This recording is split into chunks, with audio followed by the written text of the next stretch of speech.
मिरजेत गणेश तलाव परिसरात तरुणाचा धारदार शस्त्राने हल्ला करून निर्घृणपणे खून।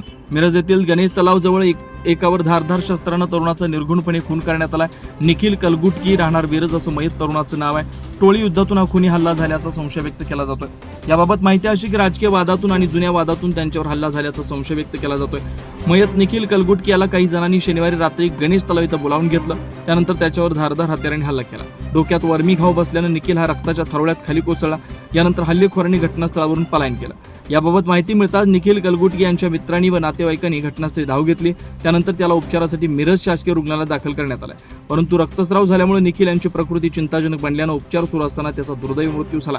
घटनास्थळी पोलीस अधीक्षक संदीप घुगे, अपर पोलीस अधीक्षक कविता बारवकर, उपविभागीय पोलीस अधिकारी प्रणिल गिल्डा, स्थानिक गुन्हे अन्वेषणचे पोलीस निरीक्षक सतीश शिंदे, पोलीस निरीक्षक किरण रासकर यांच्यासह अधिकारी आणि कर्मचाऱ्यांनी धाव घेतली।